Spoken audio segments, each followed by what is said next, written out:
Good morning. നമ്മൾ non uniformly charged സ്ഫിയറിനകത്ത് ക്വസ്റ്റ്യൻസാണ് ഡിസ്കസ് ചെയ്തുകൊണ്ടിരുന്നത്. അപ്പോൾ അതിനകത്ത് ഇന്നലെ നമ്മൾ rho proportional to R square അതുപോലെ റോ പ്രൊപ്പോർഷണൽ ടു 1/r² എന്ന് പറഞ്ഞ് രണ്ട് പ്രോബ്ലംസ് ചെയ്തു. ആദ്യം നിങ്ങളോട് പറയാനുള്ളത്, നോൺ യൂണിഫോംലി ചാർജഡ് സ്ഫിയർ എന്ന് പറഞ്ഞാലേ സ്ഫിയറിനകത്തെ ചാർജ് ഡിസ്ട്രിബ്യൂഷൻ യൂണിഫോം അല്ല എന്നാണ് അർത്ഥം. ഓക്കെ, അതുകൊണ്ട് എല്ലാത്തിൻ്റെയും ഗ്രാഫ് ഒരുപോലെ ആവണമെന്നില്ല. ചാർജ് ഡെൻസിറ്റി ഓരോ പോലെയാണ് അല്ലേ. നമ്മൾ ആദ്യം ഇന്നലെ ഡിസ്കസ് ചെയ്തത് റോ പ്രൊപ്പോർഷണൽ ടു ആർ ആയിരുന്നു അല്ലേ. ഇന്നലെ ആദ്യം ഡിസ്കസ് ചെയ്തത് റോ പ്രൊപ്പോർഷണൽ ടു ആർ ആയിരുന്നു. എന്ന് പറഞ്ഞാൽ ഇതിന്റെ അർത്ഥം മനസ്സിലാക്കണം. നമ്മൾ സ്ഫിയറിന്റെ സെന്ററിൽ നിന്ന് ഇങ്ങനെ പോണിയനുസരിച്ച് ചാർജ് കൂടുക ചെയ്യുക. റോ പ്രൊപ്പോർഷണൽ ടു ആർ എന്ന് പറഞ്ഞാൽ നമുക്ക് എന്താ പറയാം, rho equal to K R. അപ്പൊ സെന്ററിൽ ചാർജ് എത്രയാവും? ആർ ഈക്വൽ ടു 0 ആണ്. അപ്പം റോ ഈക്വൽ ടു 0.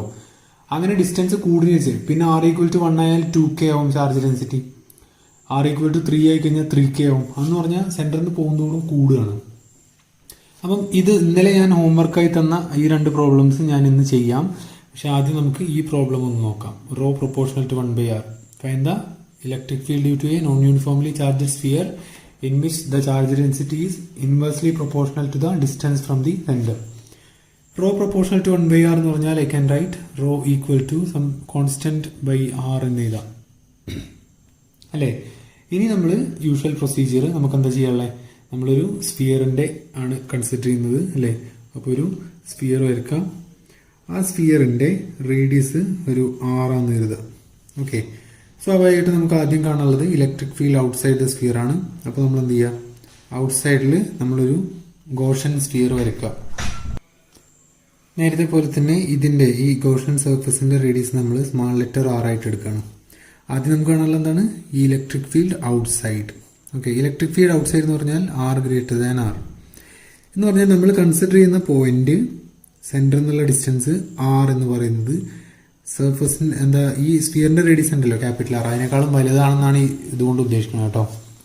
അതിൽ കൂടുതൽ കൺഫ്യൂഷൻ ആവാനൊന്നുമില്ല.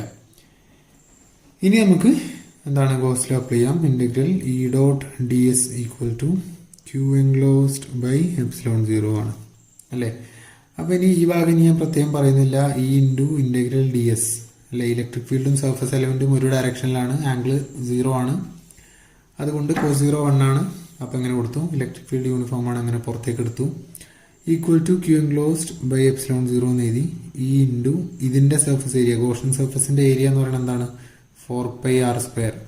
ഇത് എങ്ങനെയാണ് ഇന്റഗ്രേഷൻ കാൽക്കുലേറ്റ് ചെയ്യാന്നൊക്കെ ഞാൻ പറഞ്ഞിട്ടുണ്ട് അല്ലേ. സ്ഫെറിക്കൽ സിസ്റ്റത്തിൽ സർഫസ് എലമെന്റ് പറഞ്ഞാൽ മതി, എന്നിട്ട് അങ്ങനെ ചെയ്യാം അല്ലേ.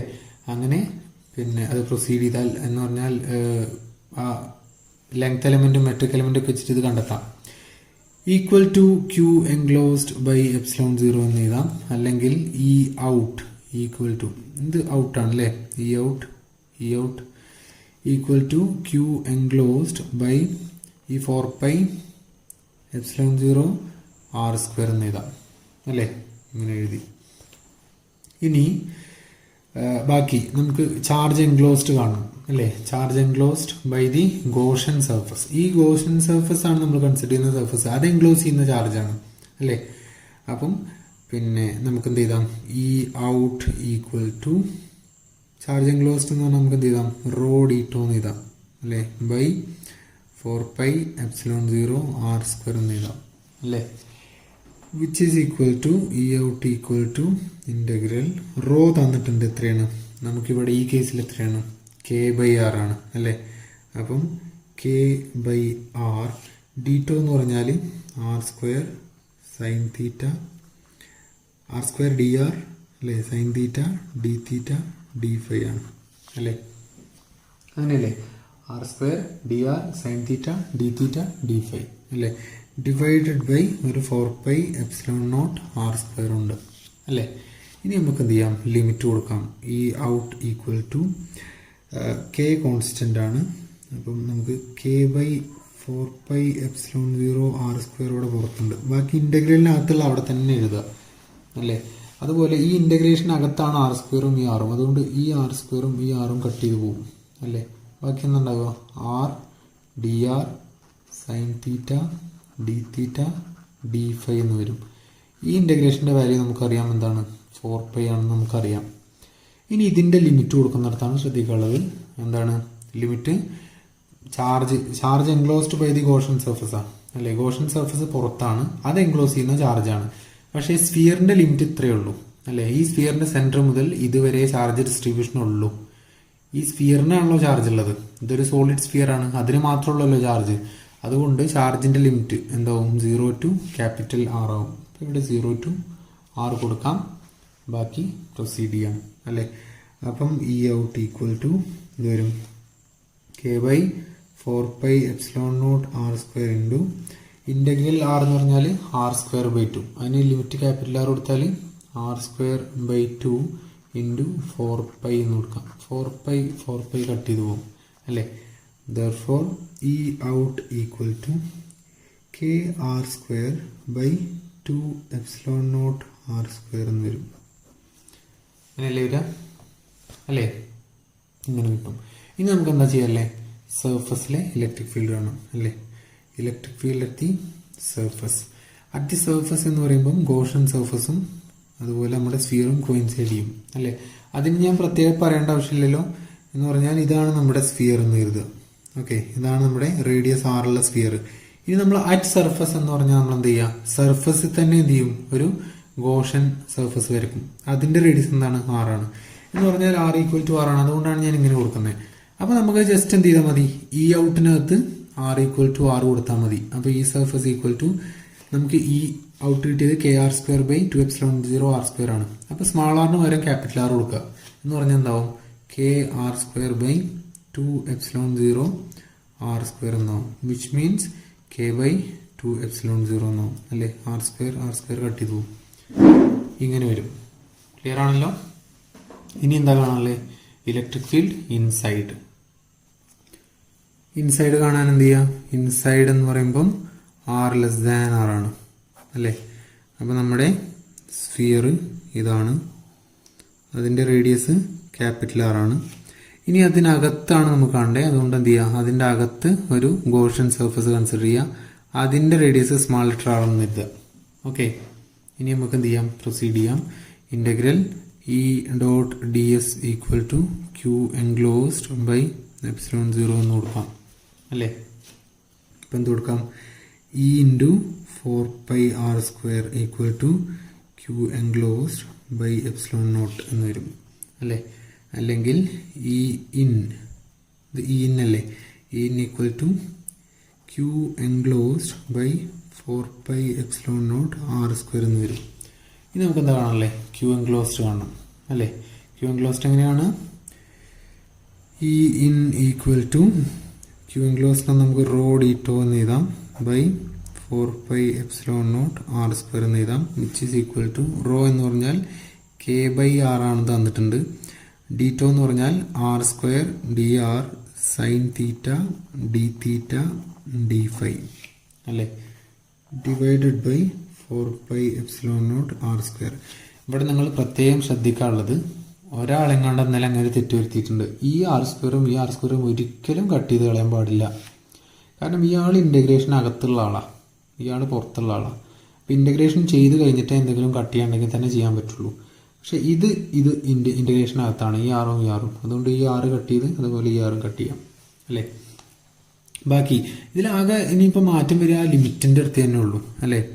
അപ്പം E in equal to integral R/dr into ബാക്കി ഇതിൻ്റെ ആൻസർ 4π ആണെന്ന് നമുക്കറിയാം. 4π എഴുതി ഡിവൈഡ് ബൈ 4πε0 R² എന്ന് എഴുതി. ഇനി ലിമിറ്റ് കൊടുക്കുമ്പോൾ തന്നെയാണ് വീണ്ടും ശ്രദ്ധിക്കാനുള്ളത്. നോക്കുക, ഈ സർഫസ് എൻക്ലോസ് ചെയ്യുന്ന ചാർജ് മാത്രം നമുക്ക് മതി. ഗോഷൻ സർഫസ് എൻക്ലോസ് ചെയ്യുന്ന ചാർജാണ്. ആ ചാർജ് എന്ന് പറയുമ്പം ലിമിറ്റ് എന്താവും, 0 to സ്മാൾ ലെറ്റർ R വരെ. ഗോഷൻ സർഫസിനകത്തുള്ള ചാർജ് അല്ലേ നമുക്ക് വേണ്ടേ. അതുകൊണ്ട് സ്മാൾ ലെറ്റർ R വരെയാണ് ലിമിറ്റ്. അപ്പം എന്ത് ചെയ്യുക, 0 to സ്മാൾ ലെറ്റർ R കൊടുക്കുക അല്ലേ.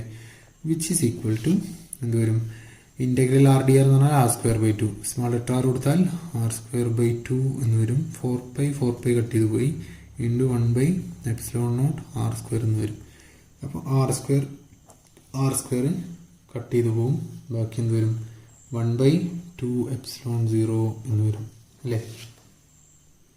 ഇവിടെ നമ്മളൊരു ടേം മിസ് ചെയ്തു. ഇവിടെ k ഉണ്ടല്ലേ, അപ്പോൾ k ഇവിടെ പുറത്ത് ചെയ്താൽ അപ്പം ഇവിടെ എന്തുണ്ടാവും, k ഉണ്ടാവും. അപ്പോൾ k/2ε0 എന്ന് വരും അല്ലേ. ഇതാണ് അതിൻ്റെ ആൻസർ. ക്ലിയർ ആണല്ലോ, ആർക്കും സംശയമൊന്നുമില്ലല്ലോ. ഇത്രയാണ് ഈ ഒരു പ്രോബ്ലം എന്ന് പറയുന്നത്. ഇനി നമുക്ക് ഇന്നലെ ഡിസ്കസ് ചെയ്ത ആ പ്രോബ്ലം ഒന്ന് നോക്കാം. ഇന്നലത്തെ ഒന്നാമത്തെ problem rho proportional to R square ആയിരുന്നു. Charge density is proportional to the square of the distance from the centre എന്നായിരുന്നു. ഇപ്പോൾ rho equal to K R square എന്ന് വരും. ഇനി ഞാനിത് കുറച്ചൊരു എന്താ പറയുക, നമ്മളിപ്പോൾ കുറച്ച് അഡ്വാൻസ്ഡ് ആയി. ആ ഒരു മെത്തേഡാണ് ഞാൻ അഡോപ്റ്റ് ചെയ്യാൻ പോകുന്നത്. ഈ മെത്തേഡ് നിങ്ങൾ എക്സാമിന് എഴുതാൻ പറ്റില്ല, പക്ഷേ നിങ്ങൾക്ക് ഭയങ്കരമായിട്ട് മനസ്സിലാക്കാൻ പറ്റും ഇത് എന്താണ് അവിടെ സംഭവിക്കുന്നത് എന്നുള്ളത്. അതുപോലെ നമുക്ക് എന്ത് ചെയ്യാം, കോമ്പറ്റേറ്റീവ് എക്സാംസിനൊക്കെ ഇങ്ങനത്തെ ക്വസ്റ്റ്യൻസ് ഒരുപാട് ചോദിക്കലുണ്ട്. അപ്പോൾ അവിടെയൊക്കെ നമുക്ക് എന്ത് ചെയ്യാം, ഈ പറഞ്ഞ സ്റ്റെപ്സൊക്കെ നമുക്ക് ലാഭിക്കാം. അപ്പോൾ റേഡിയസ് ആറുള്ളൊരു സംഭവം, ഒരു sphere, non uniformly charge sphere, അതിൻ്റെ ഔട്ട്സൈഡ് മാത്രം കണ്ടിട്ട് ബാക്കി നമുക്ക് എന്ത് ചെയ്യാം, നമുക്ക് ഒന്ന് ഗസ് ചെയ്യാം. ഓക്കെ, എന്നിട്ട് നിങ്ങൾക്ക് കിട്ടിയ ആൻസർ കറക്റ്റ് ആണോ എന്ന് എന്നോടൊന്ന് പറയാം. ഓക്കെ, ഔട്ട്സൈഡ് എന്ന് പറയുമ്പോൾ സ്മാൾ ആർ ആണ്. അപ്പോൾ എന്താണ്, ആർ ഗ്രേറ്റർ ദാൻ ആർ ആണ്. ഓക്കെ, സാധാരണ പോലെ integral E dot D S equal to Q enclosed by epsilon 0 എന്ന് പറഞ്ഞ മെത്തേഡിൽ നമുക്ക് പ്രൊസീഡ് ചെയ്യാം. ഓക്കെ, അപ്പം E out into 4πr² equal to Q enclosed by epsilon 0 എന്ന് എഴുതും. അപ്പം E out equal to Q enclosed by 4πε0r² എന്ന് വരും. അങ്ങനെയല്ലേ വരിക? ഇനി നോക്കുക, ഇനി നമുക്ക് എന്ത് ചെയ്യാം, ഇതിൻ്റെ ക്യൂ എൻക്ലോസ്ഡ് കാണാം. ക്യൂ എൻക്ലോസ്ഡ് എന്താണ്, റോ ഡീറ്റോ ബൈ 4πε0r² ആണ്, which is equal to integral rho എന്ന് പറഞ്ഞാൽ എന്തായിരുന്നു, kr² ആണ് അല്ലേ. റോ എന്ന് പറഞ്ഞാൽ kr² ആണ്. അപ്പോൾ അത് സബ്സ്റ്റിറ്റ്യൂട്ട് ചെയ്യാം. അപ്പം kr² ഡീറ്റോ എന്ന് പറഞ്ഞാൽ r² dr sin θ d θ d ϕ divide by 4πε0r² എന്ന് വരും. ഈ sin θ d θ d ϕൻ്റെ ആൻസർ എന്താണ്, 4π ആണ് അല്ലേ. അപ്പോൾ നമുക്ക് എന്ത് ചെയ്യാം, അത് കട്ട് ചെയ്ത് കളയാം. ഓക്കെ, ഞാൻ ഒന്നുകൂടെ ഇവിടെ എടുത്ത് ചെയ്താം. ഇ ഔട്ട് ഈക്വൽ ടു ഇത് r² ഇൻറ്റു r² എന്ന് പറഞ്ഞാൽ എന്താ, r⁴. അപ്പം എന്ത് വരും, കെ പുറത്തുണ്ട് ബൈ 4πε0r² എഴുതി. ബാക്കി ഇൻ്റഗ്രേഷനകത്ത് ഇത് r² into r² r⁴ dr into 4π ഉണ്ടാവും അല്ലേ. ഈ ഇൻ്റഗ്രേഷൻ്റെ സൈൻ θ d θ d ϕ വരും. അപ്പോൾ ഈ 4πയും 4πയും നമുക്ക് കട്ട് ചെയ്ത് കളയാം. ഓക്കെ, ഇനി നോക്കുക, E out equal to K by ε0r² into ഇതിൻ്റെ ലിമിറ്റ് നോക്കുക, എന്താ വേണ്ടേ, 0 ടു അതിൻ്റെ മുമ്പേ നമുക്കിത് ജസ്റ്റ് ഇവിടെ നിന്ന് ഇങ്ങനെ ചെയ്താം. ഇൻ്റഗ്രൽ r⁴ dr ആണല്ലോ. ഇതിങ്ങനെ നിർത്തിയിട്ടോ ഞാൻ. നോക്ക്, ഔട്ട് സൈഡ് അല്ലേ. അപ്പോൾ ചാർജ് എൻക്ലോസ്ഡ് എന്ന് പറയുമ്പം ഈ സ്ഫിയർ മാത്രമല്ലേ ചാർജ് ഉള്ളൂ. അപ്പോൾ 0 ടു R അല്ലേ ലിമിറ്റ്, 0 ടു R കൊടുത്തു. അപ്പോൾ E out equal to K by ε0r² into r⁴ integral എന്താണ്, r⁵/5 അല്ലേ. R കൊടുത്താൽ r⁵/5 എന്ന് വരും അല്ലേ. അപ്പോൾ നമുക്ക് ആൻസർ എന്ത് ചെയ്താം, E out equal to kr⁵5/5ε0r² എന്ന് എഴുതാം. ഓക്കെ ആണല്ലോ. ഇനി ഞാൻ പറയുന്ന കാര്യം ശ്രദ്ധിക്കണം, ഇതാണ് ഇ ഔട്ട്. ഇനി ഈ ഇൻ്റഗ്രേഷൻ എല്ലാത്തിനും ശരിക്കും കോമൺ ആയിട്ടാണ് വരുന്നത് അല്ലേ. ഒരു മെത്തേഡ് അങ്ങനെയാണ്. ഇനി നമ്മൾ സർഫസിൽ കാണുമ്പോൾ സർഫസിലെ ലിമിറ്റ് എന്താവും, 0 ടു R ആവും അല്ലേ. 0 ടു R ആവും. അപ്പോൾ നമുക്ക് എന്ത് ചെയ്യാം, സർഫസിനകത്ത് നമ്മൾ ലിമിറ്റ് 0 ടു R തന്നെയാണ്. പക്ഷേ ഗോഷൻ സർഫസ് എവിടെയാണ് വരുന്നത്, സർഫസിൽ തന്നെ വരുന്നത് അല്ലേ. ഗോഷൻ സർഫസ് നമ്മുടെ സർഫസിൽ തന്നെ വരുന്നത്. ഞാൻ പറയുന്ന കേസ് ഇലക്ട്രിക് ഫീൽഡ് അടുത്ത സർഫസ് ആട്ടോ. അപ്പോൾ അവിടെ മാറ്റം വന്നത് എവിടെയാണെന്ന് അറിയോ, നമ്മൾ ഈ സർഫസ് ഇൻറ്റു 4πr² എന്നാവും R അല്ലേ. അപ്പോൾ അത് ഇവിടെ r ഈക്വൽ ടു r എന്ന് കൊടുക്കുമ്പോൾ നമുക്ക് എന്താവും, ഈ സർഫസ് ഈക്വൽ ടു ഈ r കൊടുത്താൽ ഈ ക്യാപിറ്റൽ ഇതിന് വരെ നമുക്ക് സർഫസ് ഞാൻ അവിടെ എത്തി ചെയ്താട്ടോ. ഇങ്ങനെ ഈക്വൽ ചെയ്താൽ പാടില്ല. kr⁵5/5ε0r² എന്നാവും സർഫസിൽ കേട്ടോ. അപ്പോൾ ഇതും കട്ട് ചെയ്ത് പോയിട്ട് എന്താവും, kr⁵5/5ε0 എന്നല്ലേ ആവുക അല്ലേ? ഇനി നോക്കുക, ഇനി നമുക്ക് ഇ ഇൻ കാണാം. ഇ ഇൻ വരുമ്പോൾ എന്താ മാറ്റം ഉണ്ടാവുക? സെയിം ഇങ്ങനെ തന്നെ വരും. പക്ഷെ എന്താ മാറ്റം വരിക? 0 to r എന്നുള്ളത് ഇതിപ്പോൾ അകത്താന്ന് എഴുതുക അല്ലേ? അകത്താണ് നമ്മുടെ ഗോഷൻ സർഫസ് എഴുതുക. അപ്പോൾ സ്മാൾ ലെറ്റർ ആർ ഇതാണ് അല്ലേ? അപ്പോൾ അകത്ത് വന്നു കഴിഞ്ഞാൽ ഈ limit 0 to small letter R ആവും അല്ലേ? സ്മാൾ ലെറ്റർ ആർ ആവും. അപ്പം എന്താവും? ഇത് small letter r raised to 5 എന്നാവും അല്ലേ? അപ്പം എന്തേ മാറ്റം വരുള്ളൂ? k r raised to 5 by 5 epsilon 0 r square എന്നാവും. അതുകൊണ്ട് എന്താവും? k r cube by 5 epsilon 0 എന്നാവും അല്ലേ? ഇത് ചിന്തിച്ചാൽ പെട്ടെന്ന് മനസ്സിലാവും. നല്ല കൺഫ്യൂഷൻ ആയവരുണ്ടെങ്കിൽ സാധാരണ മെത്തേഡ് പോലെ തന്നെ പോവാം. ഒന്നുകൂടെ പറയാം. Outside electric field outside K R raise to 5 by 5 epsilon 0 r square. ഈ താഴത്തെ സംഭവം ഇടുന്ന വന്നതെന്ന് അറിയോ? ഈ ലെഫ്റ്റ് ഹാൻഡ് സൈഡിൽ ഉണ്ടായിരുന്ന 4 pi r square എന്ന് വന്നതാ. അപ്പൊ ഇനി സർഫസ് കാണുമ്പോൾ ഇവിടുന്ന് വരുന്നത് എന്താവും? സർഫസിന്റെ ലിമിറ്റ് പറയുമ്പോൾ ക്യാപിറ്റൽ ആർ ആവില്ലേ? അപ്പൊ ഇത് ക്യാപിറ്റൽ ആർ ആവും. അപ്പൊ K R raise to 5 by 5 epsilon 0 r square എന്നാവും. അപ്പൊ K R raise to 3 by 5 epsilon 0 എന്നാവും. ഇനി ഇൻസൈഡ് കാണുമ്പോൾ ലെഫ്റ്റ് ഹാൻഡ് സൈഡിൽ വീണ്ടും E into 4 pi small letter R square തന്നെ ആവും. പക്ഷേ ഇൻസൈഡ് എന്ന് പറയുമ്പം ചാർജ് ഡെൻസിറ്റിന്റെ ലിമിറ്റ് എന്താവും? 0 to സ്മാൾ ലെറ്റർ ആർ ആവും. അപ്പം എന്ത് ചെയ്താൽ മതി? കെ ഈ ക്യാപിറ്റൽ ആറിന് പകരം നമ്മൾ എന്തെടുത്താൽ മതി? സ്മാൾ ലെറ്റർ ആർ കൊടുത്താൽ മതി. ബൈ 5 epsilon 0 r square എന്ന് വരും. അപ്പോൾ ഇത് കട്ട് ചെയ്ത് ബാക്കി K R cube by 5 epsilon 0 എന്ന് വരും. ഇങ്ങനെയാണത് ചെയ്യാം. ഇനി നമുക്ക് പെട്ടെന്ന് ഇന്നലെ തന്ന രണ്ടാമത്തെ പ്രോബ്ലം ചെയ്യാം. Rho proportional to 1 by r square ആണ്. അപ്പോൾ rho equal to K by R square എന്ന് വരും. അപ്പോൾ ഞാൻ ഡയറക്റ്റ് ചെയ്യുകയാണ്. ഇനി ഞാൻ വരക്കാനൊന്നും നിൽക്കുന്നില്ല. E out into 4 pi r square equal to നമ്മുടെ ഗോഷൻ സർഫസ് പുറത്താണ്. അപ്പോൾ ആർ സ്ക്വയർ ഈക്വൽ ടു എന്ത് വരും? ഇന്റഗ്രൽ ക്യൂ എൻക്ലോസ് എന്ന് പറഞ്ഞാൽ കെ ബൈ ആർ സ്ക്വയർ അല്ലേ? റോ ഡി ടോ എന്നല്ലേ? R square D R sine theta D theta D phi എന്ന് വരും അല്ലേ? അല്ലെങ്കിൽ ഇ ഔട്ട് ഈക്വൽ ടു ഇവിടെ നോക്കുക, ഈ sign theta D theta D ഫൈയും ഈ 4 pi നമുക്ക് കട്ട് ചെയ്ത് കളയാം. ഇനി നമ്മൾ അങ്ങനെയൊക്കെ പഠിക്കണം, അല്ലെങ്കിൽ നടക്കൂല. അതുപോലെ ഈ ആർ സ്ക്വയറും ഈ ഇന്റഗ്രേഷനകത്തിൽ ഈ 2 r സ്ക്വയറും കട്ട് ചെയ്യാം. ബാക്കി എന്താ വരിക? K into integral D R എന്ന് വരും. ബൈ ഈ ആർ സ്ക്വയർ താഴേക്കും വരും അല്ലേ? ഇനി ലിമിറ്റ് എങ്ങനെയാണ്? 0 മുതൽ സർഫസ് വരെ അല്ലേ? അപ്പം എന്ത് വരും? K R Q enclosed by epsilon 0 എന്നല്ലേ? എപ്സിലോൺ 0 ഉണ്ടാവും. ഇപ്പം ഇന്റഗ്രൽ ഡി ആർ എന്ന് പറഞ്ഞാൽ ആറ്, ക്യാപിറ്റൽ ആർ ലിമിറ്റ് കൊടുത്താൽ K R by epsilon 0 r square എന്ന് വരും. ഇതാണ് ഈ ഔട്ട്. ഓക്കെ. ഇനി ഞാൻ നേരത്തെ പറഞ്ഞ ലോജിക്ക് പ്രകാരം ഈ സർഫസ് എന്ന് പറയുമ്പോൾ നമുക്ക് നിയമമായി സ്മാൾ ലെറ്റർ ആറിന് പകരം ക്യാപിറ്റൽ ആർ കൊടുക്കുക. അപ്പോൾ എന്ത് വരും? കെ ബൈ എപ്സിലോൺ 0 r എന്ന് വരും അല്ലേ? സ്മാൾ ലെറ്റർ ആറിന് പകരം ക്യാപിറ്റൽ ആർ കൊടുത്താൽ ഈ ആറും കട്ട് ചെയ്ത് പോകും. ബാക്കി ഒരു ആറോടെ ബാക്കിയാവും. അപ്പോൾ ഇതാണ് ഈ സർഫസ്. ഇനി ഈ ഇൻ എങ്ങനെ കാണാം? ക്യാപിറ്റൽ ആറിന് പകരം സ്മാൾ ലെറ്റർ ആർ കൊടുക്കുക. ക്യാപിറ്റൽ ആറിന് പകരം സ്മാൾ ലെറ്റർ ആർ. ലിമിറ്റ് മാറാണ് റോ ഡി ടോന്റെ. അപ്പോൾ എന്ത് വരും? കെ ബൈ എപ്സിലോൺ 0 r എന്ന് വരും. ഇങ്ങനെ തന്നെ ആയിരിക്കണം നിങ്ങൾക്ക് ഇന്നലത്തെ ആൻസർ കിട്ടേണ്ടിയിരുന്നത്. ഇന്നലത്തെ നമ്മൾ പ്രത്യേകിച്ച് ഗ്രാഫ് ഒന്നും വരക്കേണ്ട ആവശ്യമില്ല കേട്ടോ. അപ്പം ബാക്കി നമുക്ക് അടുത്ത ക്ലാസ് പറയാം. Thank you all.